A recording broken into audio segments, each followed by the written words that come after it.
श्री वरद गणेश अष्टोत्तर शतनाम स्तोत्रम्। गणेशो विघ्नराजश्च विघ्नहर्ता गणाधिपः, लंबोदरो वक्रतुंडो विकटो गणनायकः,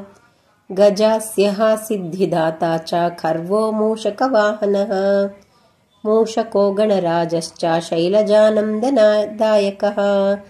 गुहाग्रजो महातेजः कुब्जो भक्तप्रियः प्रभुः, सिन्धूराभो गणाध्यक्षस्त्रीनेत्रो धनदायकः, वामनः शूर्पकर्णश्च धूम्रः शङ्करनन्दनः, सर्वार्तिनाशको विघ्नः कपिलो मोदकः प्रियः, सङ्कष्टनाशनो देवः सुरासुरनमस्कृतः, उमासुतः कृपालुश्च सर्वज्ञः प्रियदर्शनः, हेरम्बो रक्तनेत्रश्च स्थूलमूर्तिः प्रतापवान्, सुखदः कार्यकर्ता च बुद्धिदो व्याधिनाशकः, इक्षुदण्डप्रियः शूरः क्षमायुक्तो घनाशकः,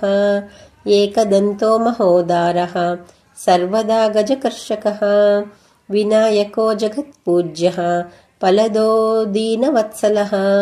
विद्याप्रदो महोत्साहो दुःखदौर्भाग्यनाशकः,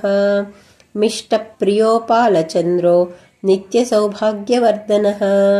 दानपूराद्रगण्डश्च अंशको विबुधप्रियः, रक्ताम्बरधरः श्रेष्ठः सुभगो नागभूषणः, शत्रुध्वंसी चतुर्बाहुः सौम्यो दारिद्र्यनाशकः, आदिपूज्यो दयाशीलो रक्तमुण्डो महोदयः, सर्वगः सौख्यकृच्छुद्धः कृत्यपूज्यो बुधप्रियः, सर्वदेवमयः शान्तो भुक्तिमुक्तिप्रदायकः,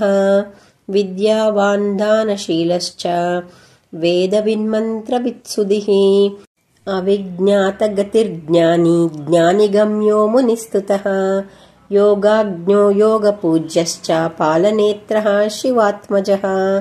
सर्वमन्त्रमयः श्रीमान् अवशो वशकारकः, विघ्नध्वंसी सदा हृष्टो भक्तानां फलदायकः, इदं स्तोत्रं गणेशस्य पठेच्छसादरं नरः,